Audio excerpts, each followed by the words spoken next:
come and do what you do. We need a move. We need a move. And bodies are still being raised, and giants are still being slain.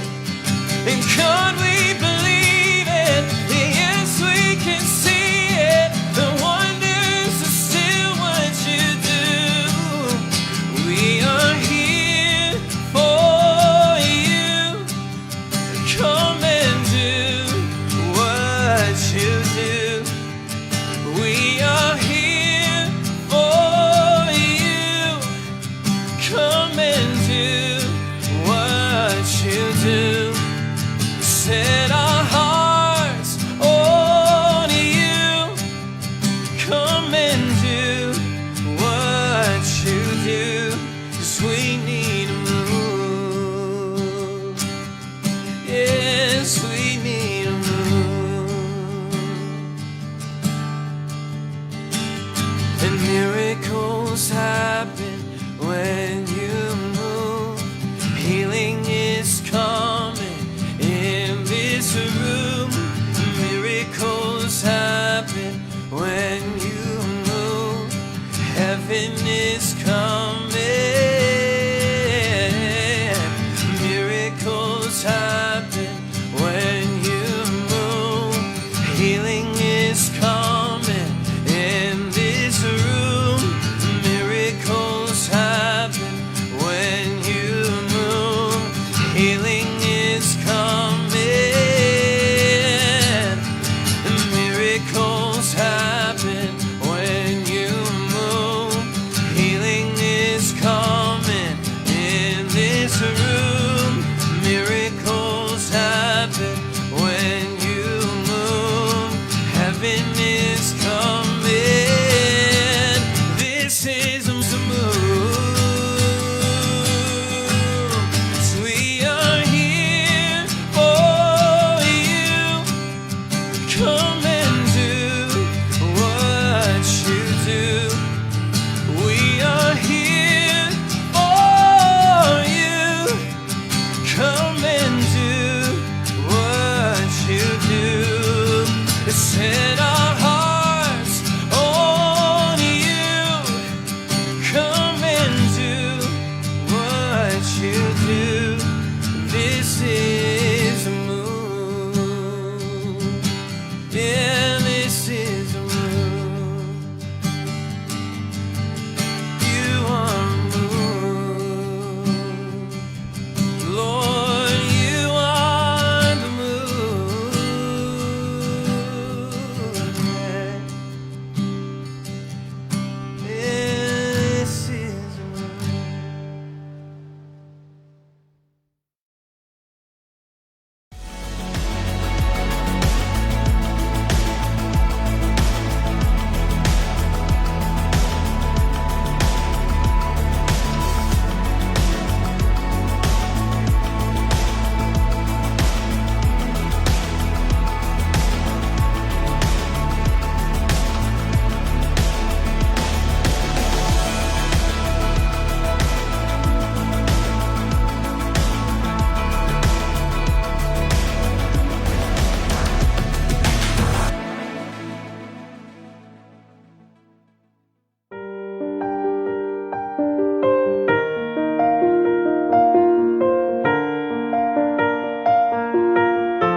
This week, some have experienced success and joy. Others have experienced challenge and heartache. Some have worked hard at their day jobs. Others are searching for a job to sustain them. Some have poured into their families. Others dream of having a family. Some are starting something new. Others are finishing something old. They may not be us or look like us, but their stories are our stories, and their lives are our lives. And they remind us that we've all come from different places and situations. But there is one thing that isn't different about us. There's one area of common ground that we can't run away from. All of us, every single person gathered here today, is in desperate need of God. Whether we admit it or not, we all need God desperately. In our highs, in our lows, in our confusion and in our clarity, in our loneliness and our doubt, in our joys and in our sorrows. We're all in desperate need of God. And that's our common ground. That's our universal need. And that's why church is so beautiful. Because when a gathering of people is found at the intersection of diversity and desperation, well, you never know what God might do.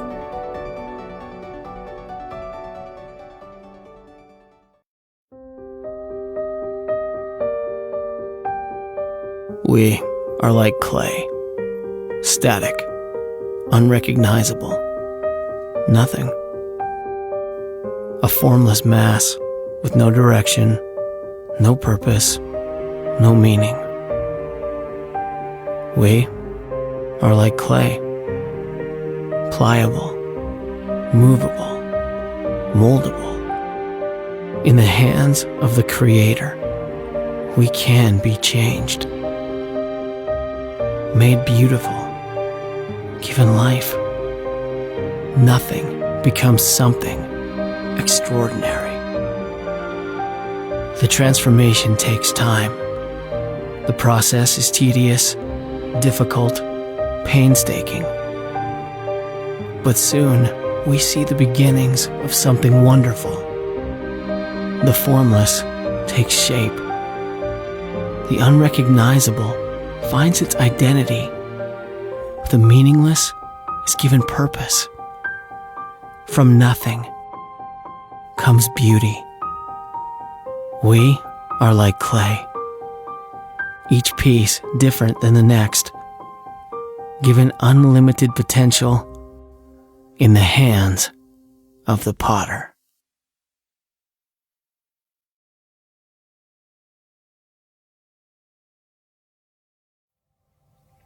I want you to remember that God's created everything you see. He breathed it into existence. You remember when his people were caught up in slavery? He rescued them. What he did was he parted the sea and he made a way for them, and then he delivered their enemies to them, and he unlocks wombs, and he provides water from a rock, and he provides manna from heaven, and he brought down the walls of Jericho. He froze the sun, allowing victory. He's toppled giants with tiny stones. He's brought fire from heaven. He's shut the mouths of lions. He preserved life in the belly of a well. He's fed thousands with a few loaves. He gives the weak strength. He heals the sick. He's made the blind see, the deaf hear, the mute speak, the lame walk, and he's overcome evil, and he's made a way through death for you and me by the death and the resurrection of his son, Jesus Christ, that we will live with him forever. We will dwell in the house of the Lord forever and ever and ever and ever. What are we afraid of? His resume is flawless. He controls everything. And he loves you.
evening, viewers. This is the Ravel House Talk Show, and I'm your presenter, Patricia Roy. We are here to influence, to engage, and to educate. Yes, we are here to empower one another, to edify one another. Right. Our main topic for today is homeschooling. Yes, we are in lockdown, but that doesn't mean we need to stop. We need to keep moving. We need to keep moving. Right. I've got two special guests with me today. I've got a psychologist, Anne Wairu, and I've got Karen, our lead practitioner. I will welcome my first guest, Anne Wairu. The floor is yours, Anne. Thank you, Pat. And hi to everyone. As you heard, my name is Anne. Most people call me Auntie Anne. I'm a youth mentor, a psychologist, and my passion is the youth, inspiring them, giving them an interest to influence society. So currently I work as a teaching assistant to children with special educational needs and disabilities. Right. And yes, those are my forte. Right. Okay. Right, Anne. My first question goes to you. Mm-hmm. Right. I know you're a mother, as you've said. Yeah. I know you've got kids of different ages. Mm-hmm. So my first question to you is, how are you dealing with this homeschooling in this current situation? Wow. Let's just say we've been thrown in it. Apart from the little experience that I had of helping the children with the homework, and that I try as much as possible, never works out completely. But this time I've been thrown in the deep end where you really have to take charge of educating your children. It's not been easy. And especially the fact that you're all cooped up in the same house, and they all have different needs. I've got a 19-year-old, 14-year-old, and a 10-year-old. So the age range is really varied. And so their needs are also varied. For the 19-year-old, is okay. He'll be fine, can take care of himself. But the only way I could come up with how to cope with it is first to establish a routine. A routine, a structure, and discipline. Of course. Of course. I can tell you, I think that was the most challenging bit of it, because you're at home, you have got nothing to do. So you would want to wake up a little later. Of course. You would like to have a lion, but you realize this is definitely not the time to have a lion. So we established a routine, and we were waking up at the same time as if they're going to school. Right. And we set up the environment where it is conducive to studies, or to reading and to education, basically. So for my 14-year-old, I was lucky enough that the school had a very, very good structure, because they continued on with school as usual. They had live stream. And so the school day was the same as they were in school. And so this was, they started the school 5 minutes to 9 and finished at 4:15. And because they still had that structure set in by the teachers, that was easy. Now, my main challenge now was for my 10-year-old, who threw up a bit of something into the pot, because first of all, it was new to her. She doesn't know what's happening, so obviously. Yes, and also there was the fact that she asked me, look, I might not go back to year 6. So why do I need to go to school? I should just start my summertime now. Of course. So to deal with that was not easy, but I had to tell her that it doesn't mean that because you might not go to year 6 again, you still have to have that continuation. Yeah, so continuity. So we had established a routine where she had actually the school had sent always sent work or online where she has to do the different topics in the different subjects. So that worked out okay. But the discipline part was not easy because I realized that I need to change their mindset as well. It's all new for both of us. So the first thing is to reassure them that we're in this together. It's the first time for me, first time for her. So we'll learn together. So one thing I introduced is uniform. So if it's a school day, you wake up, do the necessary that you have to do, put on your uniform, and that will give you that mindset that you're in a learning environment. And actually, I found it worked quite well because she was able to also do her own self-discipline, follow the timetable, time to break. It was challenging, but we have at least overcome some of the hurdles that were put for us. Oh, great stuff. Actually, I didn't think of the uniform bit. Something to reconsider next time. Right. You've mentioned one of the challenges in regards to how to structure. Is there anything else that you struggled or you're still struggling to implement in this period? Yes. This is more to do with, I would put it like the mental well-being of the children, because one, they are home. And you know, when you're home, your mindset is, I relax. This is my time out.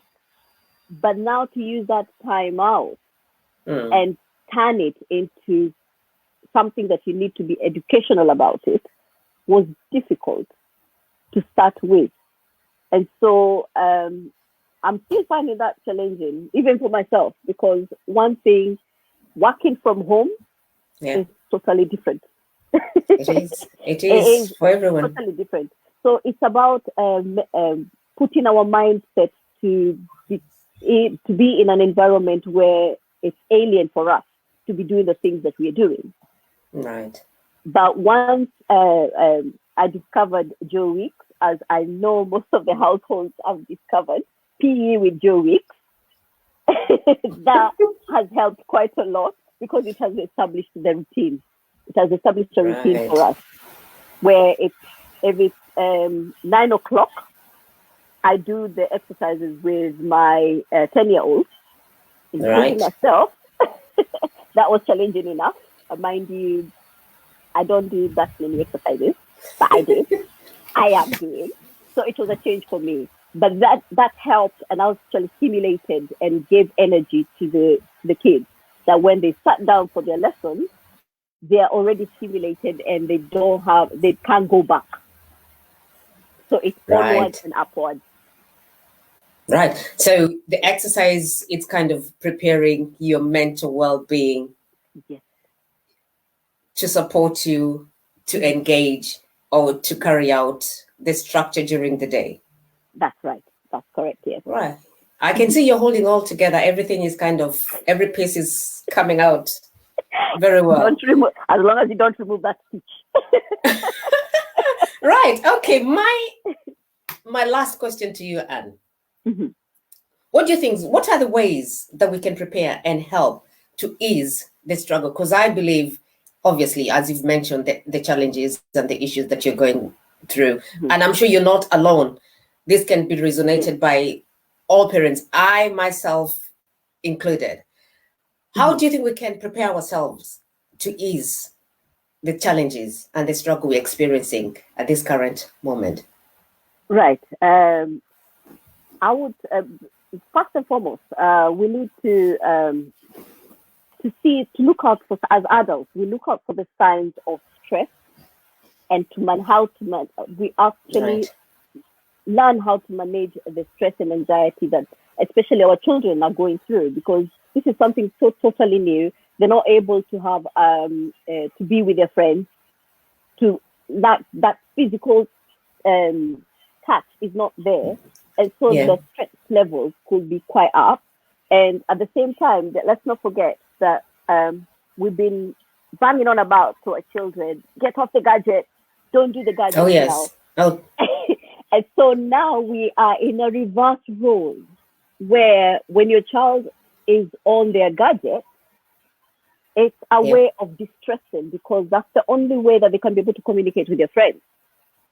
right.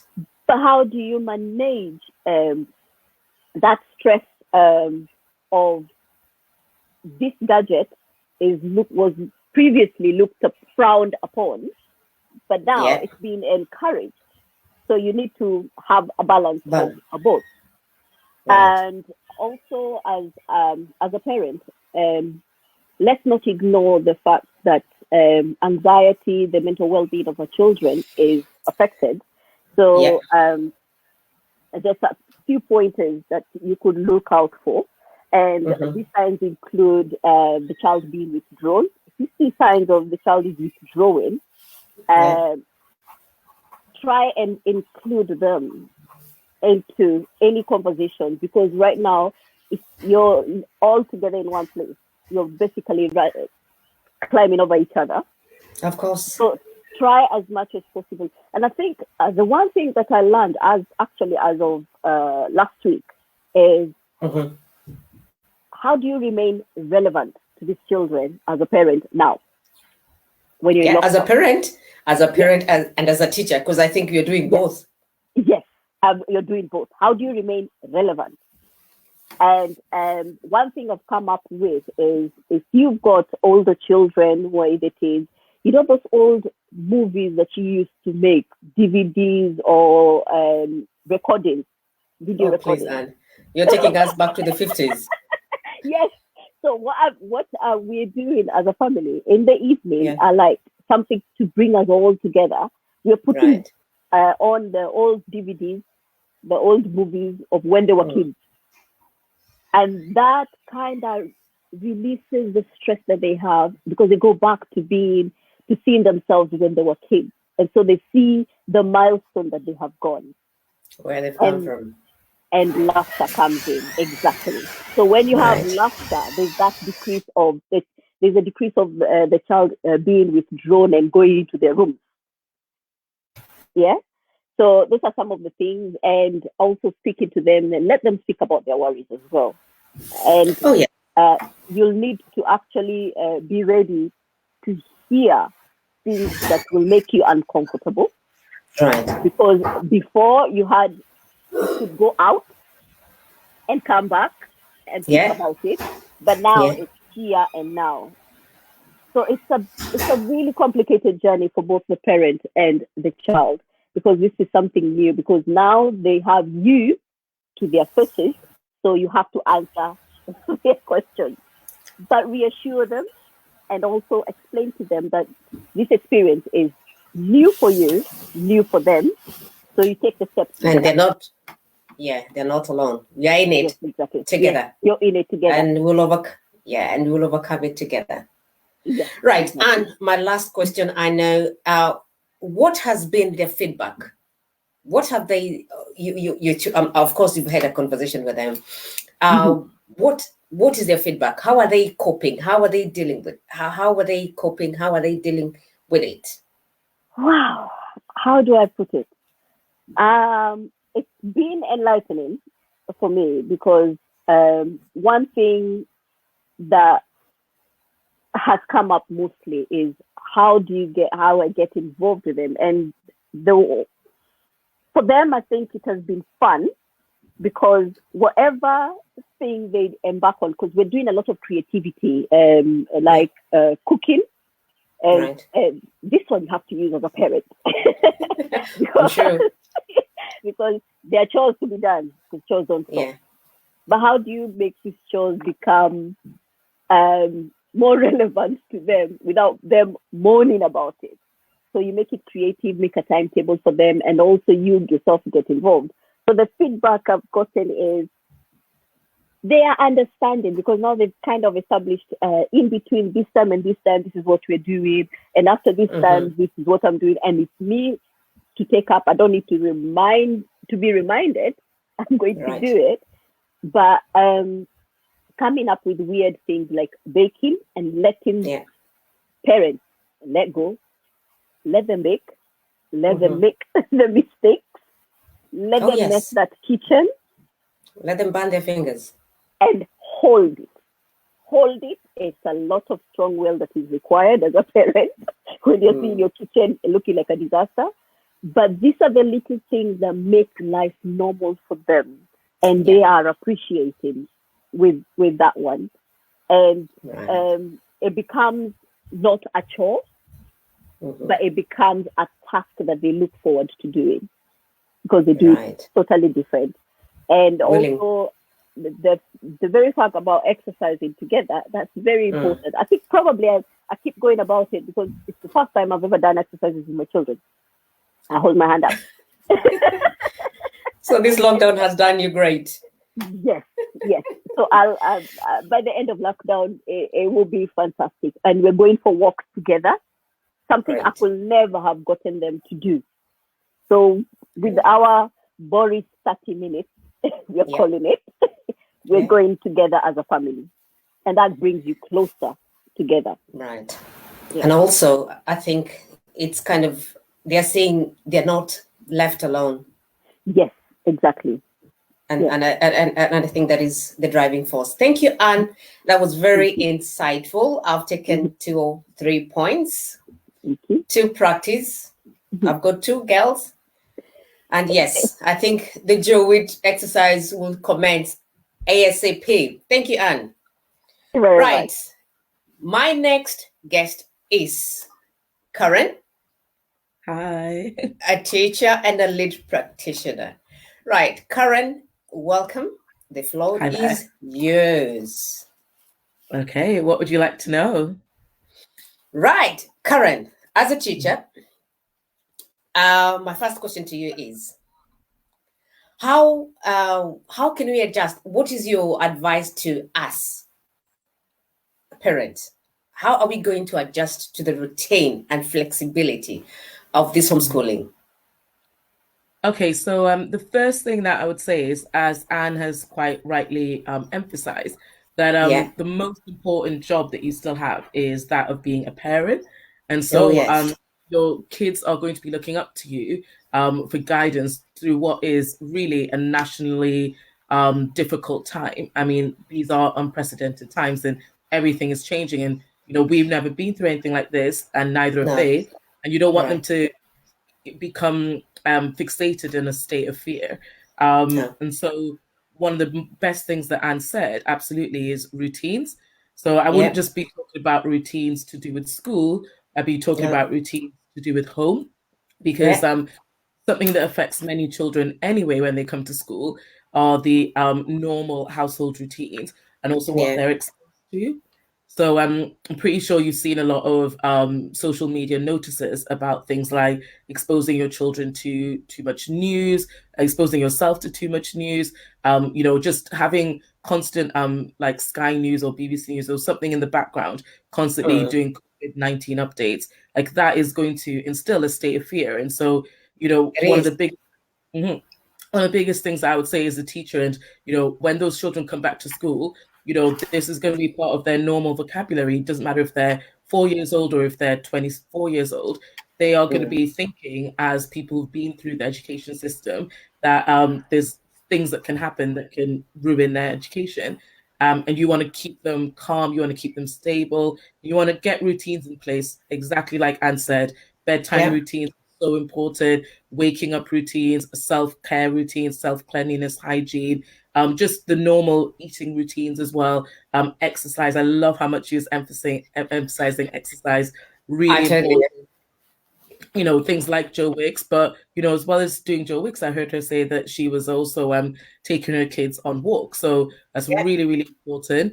You know, one of the most important things about this time is that all the things that you wanted to be able to do with your child, you know, teach them your traditional dishes, teach them how to iron, teach them how to clean the bathroom, teach them how to bake or cook, you know, those things you never used to have time to do. I tell you.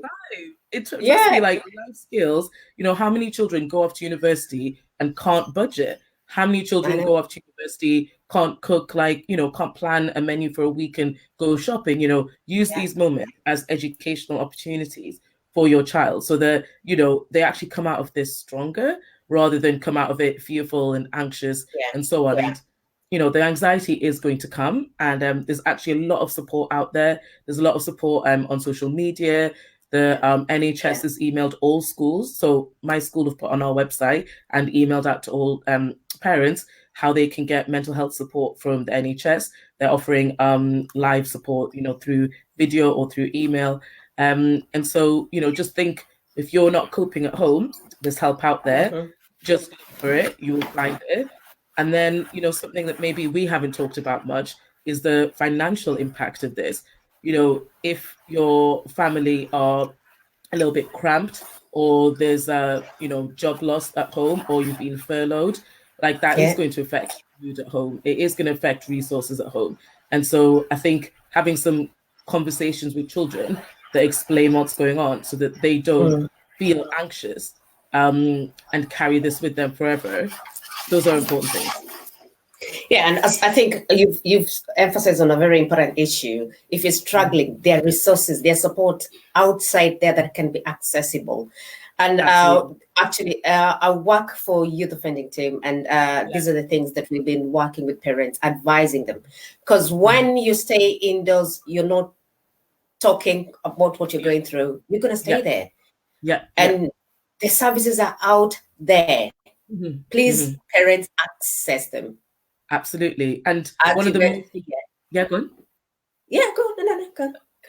I was just going to say that there's been so much research into what talking can do. So even if your child or you don't feel comfortable approaching an external surface, there's actually been a lot of research into when you talk to someone, when you offload your problems, actually there's a lot of physiological changes. And so one of the most important things that you can encourage as a parent is the use of technology to sensibly stay in touch with your friends and the wider community. I mean, I cannot emphasize enough, even as adults, why it's so important for you to take a break, find that quiet corner, as quiet as it'll be, and speak to a friend or two or three, catch up with people so that you've got more to give to your kids. Because if you are stressed and you are trapped in a routine that feels like it's crushing you, you are going to snap more. You are going to lose it with your kids. You are also going to probably not take care of yourself. And actually, you need to take care of your mental health as a parent so that you are able to take care of your children. And even if it just means that you have that extra 10 minutes, before they wake up, that you do something for yourself, be it pray or meditate or something, I think you've got to make sure that parents are looked after as well as kids. Yes. Thanks, Karen. That was very insightful. My second question to you is, as a parent, how are we going to support? What are the resources that we can access to support the children in homeschooling? Right. So the first kind of port of call is whatever your school has set up. But I would say, I 100% advocate, and Anne will tell you, and the church will tell you, I advocate going beyond whatever your school tells you to do. And so there's lots of resources out there. Things like if you go to Costco or any online educational retailer, you'll find those packs of like Bond books, Collins books, CGP books. You need to kind of think, where was my child struggling before? They're probably still struggling now because they don't have as much access to their normal teacher. And yes, I can help them. But when this it could be 3 weeks, it could be 3 months, when they eventually go back to school, they will be even more behind than their peers in this particular area. And so, some basic routines that parents maybe weren't even doing before, they should really think about things like, are you reading with your child? Is your child reading? Yeah. They have time when everything's turned off, including maybe the Wi-Fi at the wall, so that they can't like have their phone out at the side.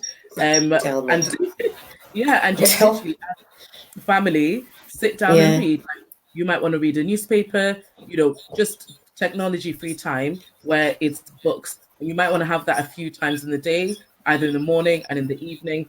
And I think it's really important to remember the basics. Your child is still going to have to be good at communicating. So reading, writing, please talk to your child. I watched this documentary a couple of nights ago where an amazing boy came from quite a disadvantaged background. got a first in economics from Nottingham University, but he couldn't get a job.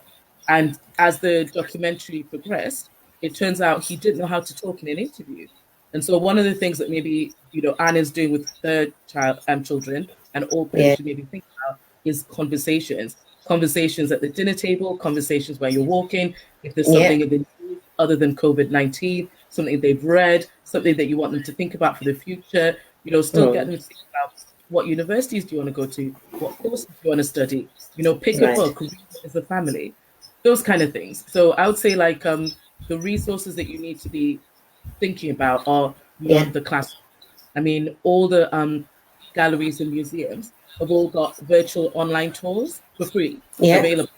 So, if you're thinking, right, I'd love for my kids to know more about art, okay, let's maybe do a National Portrait Gallery online tour. Let's cast it onto the main screen for our TV in our home, and maybe I'll do it with this child, or I'll do a different museum with this child, like the Natural History Museum. I think those kind of things are so important. We've got to remember that a lot of our kids from our community are quite often held back by a lack of cultural capital, and a lot of parents, you don't have time to teach them things. Now you've got the time, talk to them about philosophy, talk to them about things like psychology, talk to them about things like history, especially their own history. Teach them things that you've never had time to teach them, so that when they go back out there, they are far more educated than they would have been by just normally. Oh, great! I think what I'm doing currently, let me just with my children, is for them to do a family tree. Yeah, beautiful. Which tells their journey. Yeah, that's lovely. And I think with that, it's kind of they write their thoughts. So you're able to tell, and you're able to picture, right, this is where they're at. This is where I'm going to support. This is where we're going to go. And I think it's a good thing now. I know it's lockdown. Yeah. Some of us, we should be at work, but hey, this is where we are.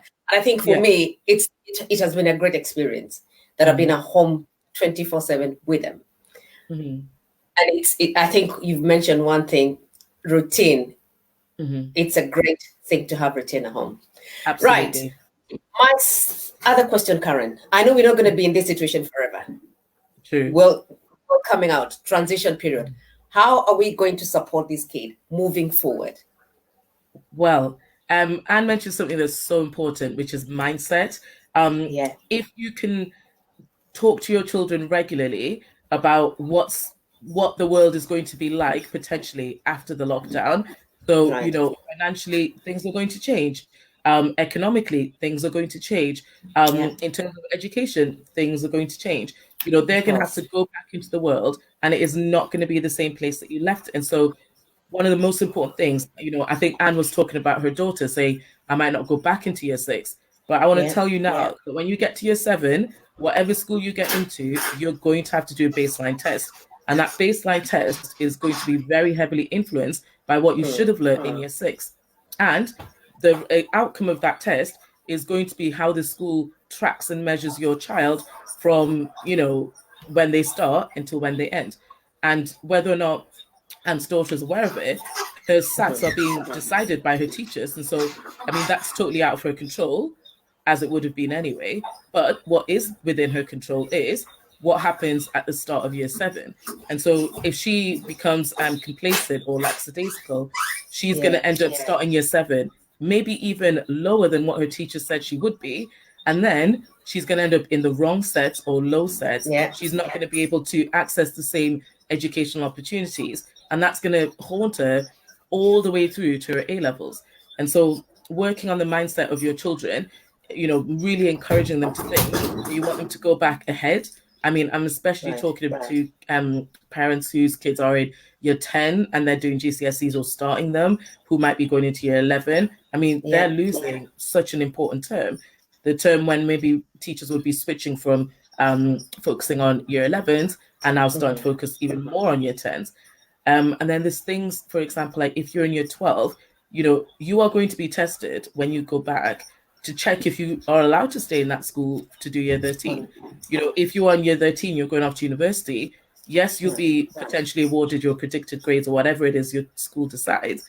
But when you get to that course, your university is going to do a test which will determine whether they make you change your course. And so the less focused a child is now, the more it's going to punish them later. And, really try not to let your kids get into a holiday mode. That routine is so important. You don't have to be super strict. Flexibility is really important. So, you don't have to do from 8 o'clock till 3 o'clock. You might do 8 till 12, have a break for family stuff, and then 3 till 5, more education. It's really up to you how you want to even fill those gaps. But the last thing you want to do is let your kid think this is an extended holiday, because, there's so much research out there that shows that what happens between SATs and September, or GCSEs and the beginning of year 12, children lose so much, just their brain power and what they can hold on to, information retention. There's such a huge gap because kids literally switch off. And so it's trying to keep them engaged in the most positive way. Right. Karen, let me come back to you in terms of preparation for the exam for year 10 and maybe year 12. Yeah. Have you got any specific website that these kids can access easily? Absolutely. In preparation? Yeah. Every single exam board still has the exact same resources and more than what they had before. So if your child is doing AQA English, they can go onto the AQA website now, and there's past papers, there are mark schemes, there are questions, there are inserts. That could be part of their research time and part of their study time. What's really, really important is that your child doesn't think, okay, my teacher's not there, so I don't have to do maths. Well, actually, go onto the maths website, download a paper, do a few questions.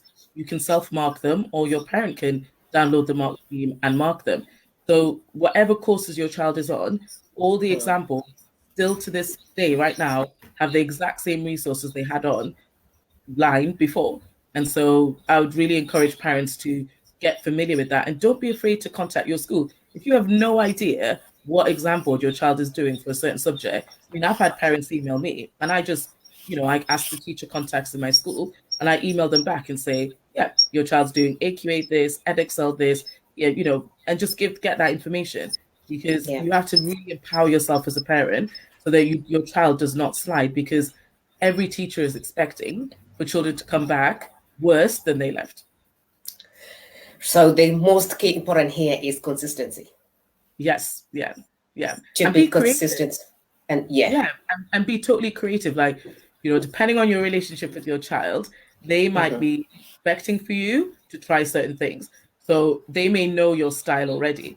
So you have to think, okay, well, how can I approach this differently? I remember hearing Anne also talk about that. And so one of the most important things you should think about is, okay, if we're going to do science, but my child really hates physics, okay, can we maybe watch an online, go onto YouTube? I think it's the Royal Society of Physics. I think that's what it's called. They do online lectures and Christmas lectures. Why don't we watch a topic on that? Okay, have we got Disney Plus? Why don't we watch documentary on there? Why don't we go on to National Geographic? Think about all the different ways that you can educate your child that are not just pen and paper. Right. So this is actually now you're tailoring to my last question that I was going to ask you is what project can we adapt to support our children? And I think you've mentioned kind of an art project, and I think also how to tailor your child needs into that activity, whatever activity that might be. Yeah. And I mean, I love what you're saying about your family tree, because then you could teach them about genealogy, you can teach them about history, you can teach them about geography. I mean, the conversations that you'll be hopefully having as you do that family tree will be so empowering for your child. They're going to learn so much about who they are. And one of the things that, is maybe less discussed in education, but is really important, are those the internal beliefs that children carry around with them as they go through the education system. And, the way a child believes they are as a learner really impacts how well they can do in the classroom and in examination situations.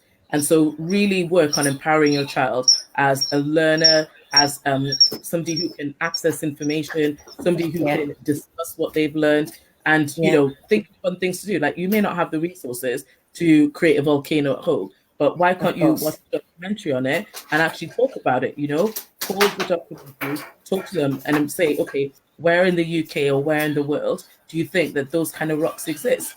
I mean, there's so much you can do, and you just need to think, okay, what do I want to kind of enrich my child with, and what can I add? And also, even if you don't know something, learn it at the same time with your child. They're going to absolutely love that. If you're saying, oh, wow, I never knew that. All right, let's find out more about something. You can set little research questions. And, a little hack out there. The Open University has got free online courses right now. So parents that want to look into that for themselves, or maybe even assign that to their older children. And so then they can be part of the education program as well. And so if there's something you want to learn more about, so many places are giving out free educational courses. And one last thing is Eton have put on lots of free online courses for year 11, 12, 13. So that's another thing that you might want to consider if you've got an older child. It's all the things to do with university, sixth form, and preparing yourself as a learner for higher education. So there's lots of things out there. Oh, Karen, that's great. Would you please send me the resources when you have time? You can text them to me. You can email me. Then I can share them with our viewers. Yeah, absolutely. I have sent them to the Safe Bridges group. I will send them again. Great. So what is your final word, Karen, as we round up? The final thing. The final thing that I'd really love to just encourage all parents with is that this is a tough time, and one of the most important things you can do is to care for yourself and care for your family. As much as you want to push the educational agenda, you are not going to be happy unless you also leave this time having actually gained more. So have fun with your kids. Anne mentioned that. Have fun, write with them, talk with them, walk with them, just enjoy this time that you have with them, because we may never have this opportunity again. The fresh air, family activities, family discussions, these things really enrich a child. And one of the things that kids maybe who go to private schools will get more of is having their voice heard. And so your child will really appreciate this time where, as annoying as they may be, if you have a lot more conversations with them, their confidence is just going to develop exponentially. And so, as an educator, I love it when kids come into my classroom. We can have debates, discussions, conversations that show that they've got critical thinking processes. So get your child to talk about their thinking, get them to talk about their learning, and get them to talk about their feelings.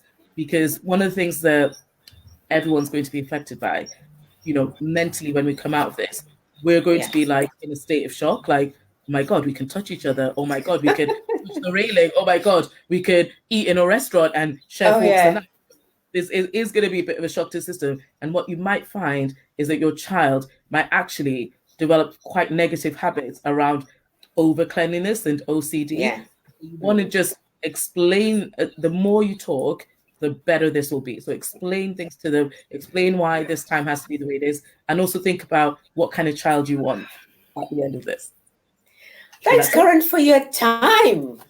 That was a great insight, and thank you so much. Right, Anne, back to you. Give us your final word. Yes. Oh, Karen, thank you so much. You really, really, actually, I've learned quite a lot. I was taking notes as you were speaking. My final would say is, as Karen said, it's about the routine and everything. And also, part you mentioned about the family tree. And that is something that I've asked my children at the end of lockdown, they must have learned a language. And the language that they're learning is their mother tongue. So, yes, they have. And what I'm using peer-to-peer mentoring, where is the older child who knows a bit of his mother tongue is teaching the young ones, because they learn better. Now, in regards, and also daily as part of the routine, because I told my children, you see, by the time you go back to school, you really don't want to be, as Karen said, at a lower level than when you left. So every day after exercises, shower, sit down, half an hour, you at least read a book, whichever book you want, but you make sure you read at least a chapter. And that has become a routine and they're used to it. Now, use lockdown. I'll say to parents, to children, use lockdown as a reset button where you reset your relationship balance as a family, and also the relationships that you have with external people outside your household. Because now, with this lockdown, we have formed new relationships. We never used to have household relationships. No. We only used to think about family relationships. But if you're in lockdown with maybe a tenant, someone who's subletting, you need to have that relationship. Use this time of lockdown and resetting your relationship and making it a better place. That by the time you come out of it, you will not have any surprises about your family, because you will have known more about your own family and where you've come from than anybody else because of talking. You're more self-aware of yourself and who you are. That's right. Emphasizing on your identity. Right. Great stuff. Thank you very much, our viewers. And thank you to our guest today. You've been fantastic. You've been such an awesome guest on this show. Thanks again. Thank you so much. And viewers, that is it for today. Until next time, this is Revival House Talk Show. I'm Patricia Leroy. Stay safe, stay at home.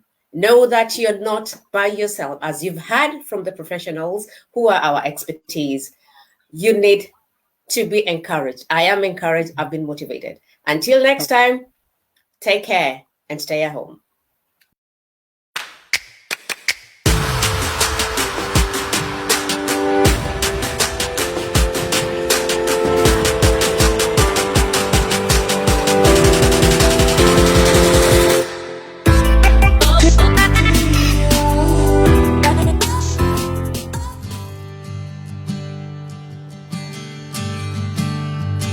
Mountains are still being moved. Strongholds are still being loosed. Can't we believe? Yes, we can see it. The wonders are still what you do. And bodies are still being raised. And giants are still being slain. God, we believe, yes, we can see.